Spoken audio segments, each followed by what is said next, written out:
Eh kung di alam, wala siyang kwentang presidente.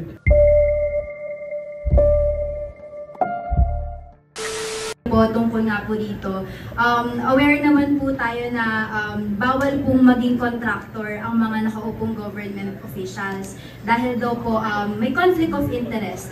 So sabi po ni Chair Garcia, pwede pong ma-anti-graft and corrupt practices kasi pinagabawal nga po iyon, magkakaroon ng interest lalo pa at may maaaring mabangga na interest ng publiko sa pamahalaan. So ready po kayo na harapin po yung mga inspection sa project, pero ano po ang response nyo patungkol po dito if ever man po na may umarangkadang ganitong issue?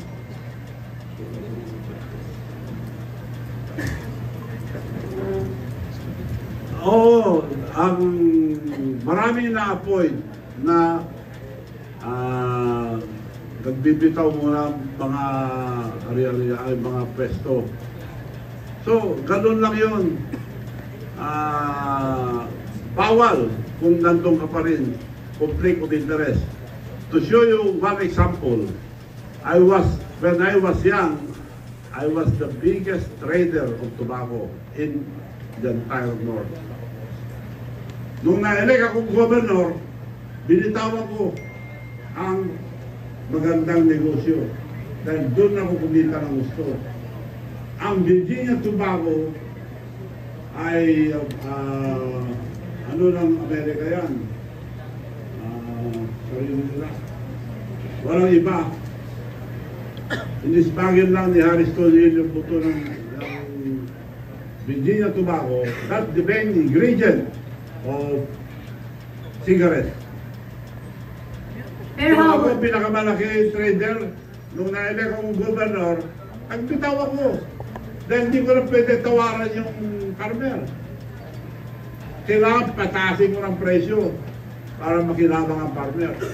Yun ang delikadesa. Pero how about po sir ngayon na may mga relatives pa rin po kayo na nakaupo, then may mga projects pa rin pong hawak yung contracting firm nyo? Ano po ang... Totoo yun. Kung tingnan mo yung opisyal ng satrap, wala na akong pangalan doon.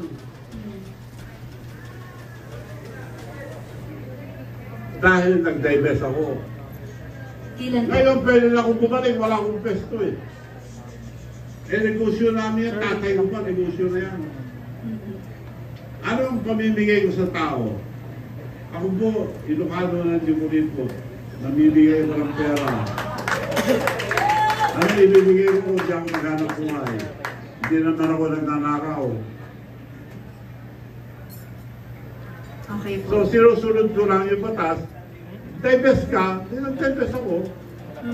Pero sir, may mga relatives pa rin po kayo nakaupo. So medyo conflict of interest pa rin doon. Conflict of interest ko, meron sarili sila, ganun din. Kung may sarili silang construction. Okay. Sige po, thank you. Hello, good afternoon. Doc, Logi Kakas po, DCRH. Sa tingin niyo po ba, walang alam ang Pangulo dito sa mga nangyayari sa Kongreso, yung mga budget insertion? Sa tingin niyo po ba ay bulag siya dito o wala siya nakikita at nakalusot itong mga ganitong problema ng 2025 budget?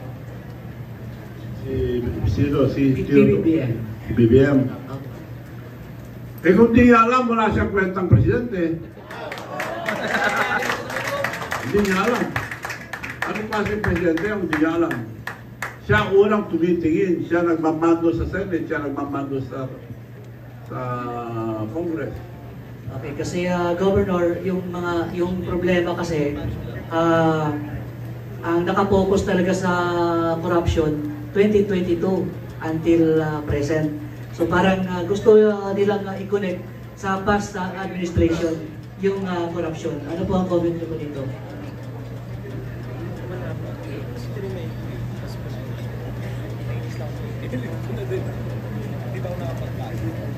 Lahat ng administrasyon may korupsyon eh.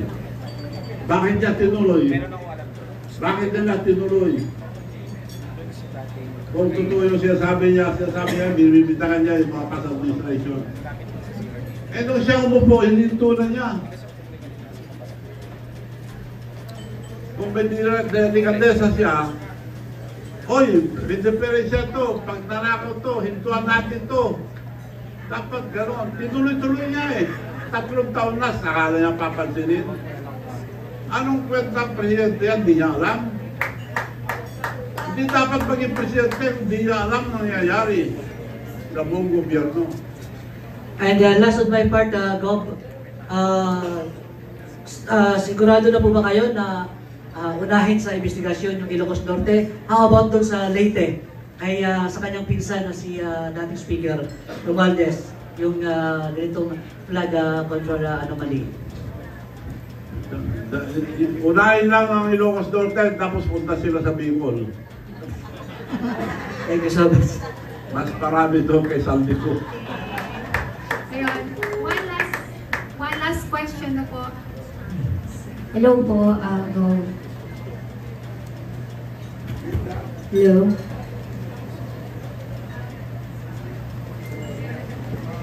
Hello? Yan. Ang question ko po, kung ang mga diskaya po ang may hawak ng ilang mga proyekto sa Ilocos Norte, sa tingin niyo po ba naisip ni Pangulo ito bago buksan ng flood control projects? At ito nga po rin po, ngayon po ay nag-attend po ako ng mga Senate hearings na subaybayan ko po. Binigyan po ng DOJ ng pagkakataon na sumailalim sa witness protection ang mag-asawang diskaya. Sa tingin niyo po ba nanganganib ang kanilang buhay? Maaring magbago ang kanilang mga testimonya? At bakit pilit pinababanggit po ang 2016 previous po? Sila ang pinakamadaling kumuha. Mahirap po. Nasa construction kami ng araw pa. Mahirap kumuha dahil building yan. Pero kung may connection ka, madali. Sila, ang lakas nila. So, ibig sabihin, may nag-protect sa kanila, may nagbibigay. Bali, magbabago po kaya ang kanilang testimonya po with the Senate hearings. Itong mag-asawang diskaya po.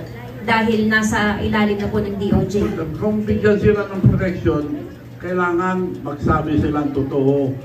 Hindi sila mamibili kung sinong binigyan nila. Nagpangalan na ilan lang. Ang dami nilang proyekto, dapat lahat. So sa tingin po, selective po ang sinasabi ng mag-asawa dahil hindi po nila na ibabanggit ang Ilocos Norte. Selective.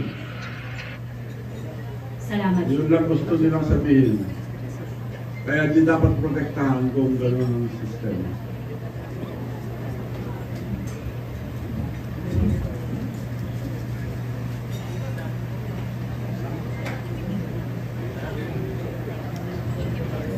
Oh, last question. Tunang may susunod pa. May naantay na ako mga ibang ebidensya. Kami na magtatanong ko. Oh. Last question ko. Last one. Kami na ang microphone. Go. Malinawan ko. Gandang hapon po.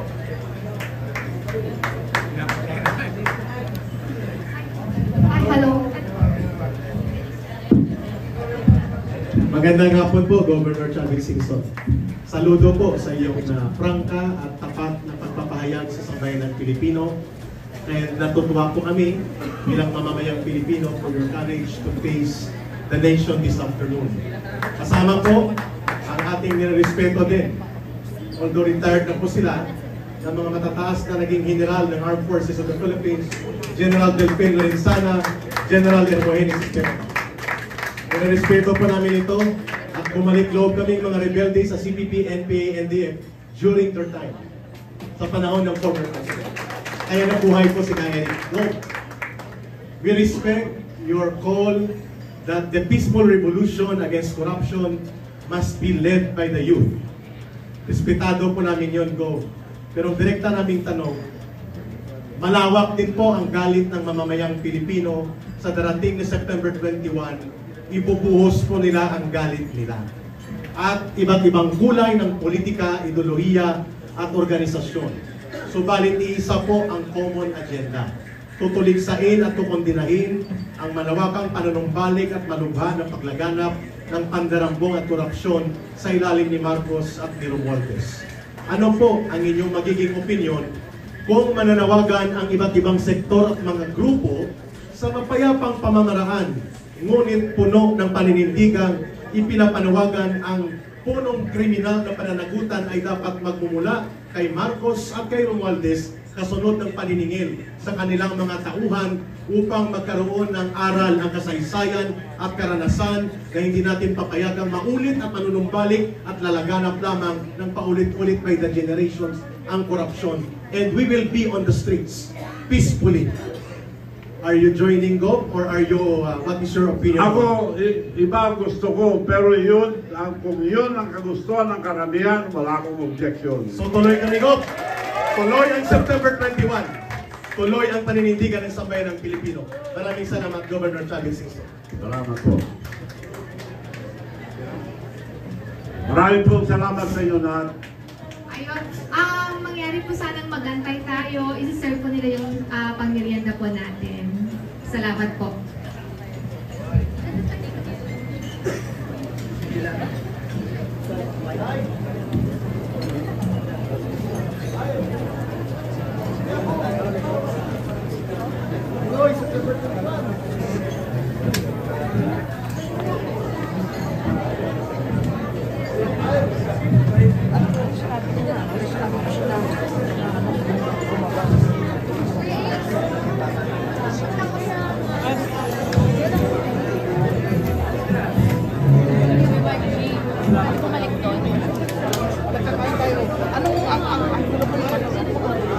Alam mo ba?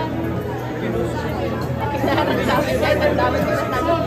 Marcos Romualdez resigns! Tawag bayan ng Pagkakasisyon! Marcos Romualdez resigns! Tuloy ang taluyog sa September 21. Mananagot at saliningil tayo. Marcos, alis dyan!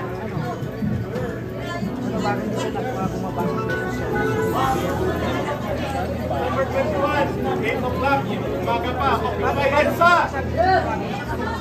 Alas 6 ng umaga, walang uwian! Marcos, alis dyan!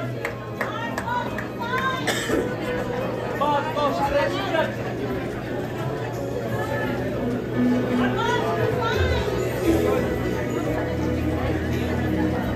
Marcos, alis dyan!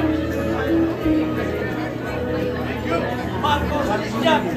Sa loob ka ng balat! Hindi ka lang kailangan! Marcos, alis dyan!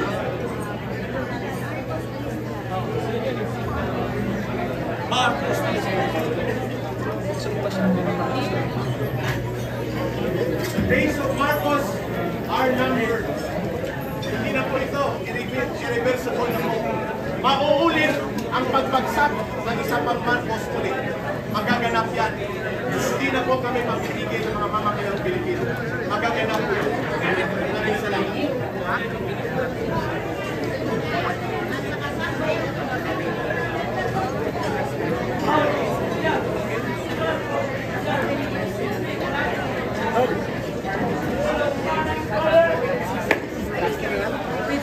Yung tutulak.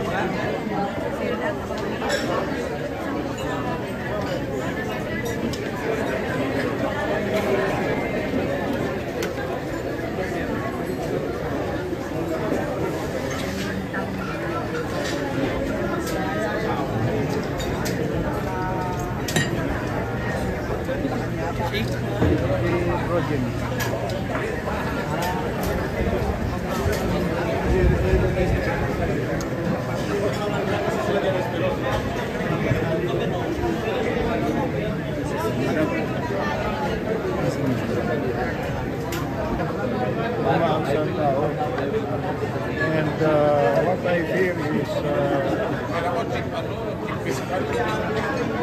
baka may mga grupong nag-iisip ng violence.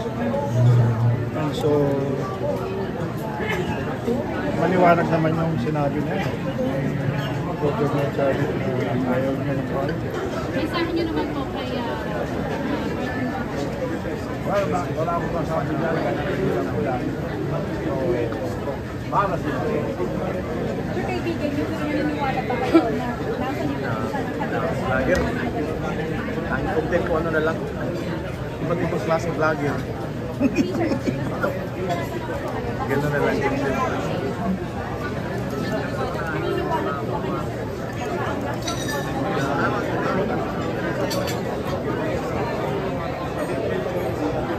Ano ba sinabi? Nakapot sa simula.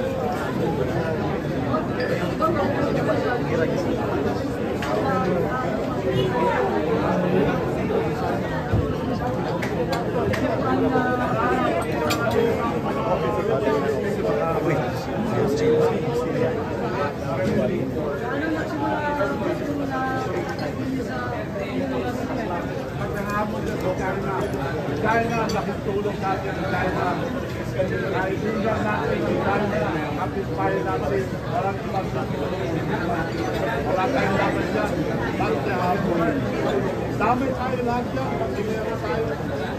Nabanggit ko kanina, Gob, na yung unang iimbestigahan ng yung kanyang lugar doon sa Ilocos Norte o sa mga anomalya. Ano po ang yung sabi mo kanina, unang iimbestigahan yung Ilocos Norte. O bakit? Kaya nagsabi na yan. Yung mga nauhuli na yan na project, sila rin ang so, hindi kami kilala na. At habang nabanggit ko kanina, yung sabi ko na region na sino po ba ang nandoon ay namos na talagang sangkot doon. Nila na buwatak sa barko ni Bigyo. Kaya hirap. Sayin natin, tapos i-bold natin lahat yung majority. Kaya sinabi ko kanina, secretary, police, marami naman magtanong muna tayo. Hindi yung bigla-bigla tayo magpalit. So wala daw po political colors. Yung walang political. Okay, thank you very much. Thank you.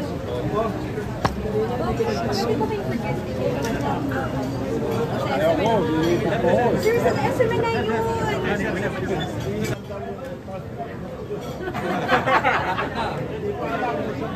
Pero kanina nung doon sa lamesa ka. Tama natapos, lumating ako. Good. Sa akin mabilis. Helicopter na.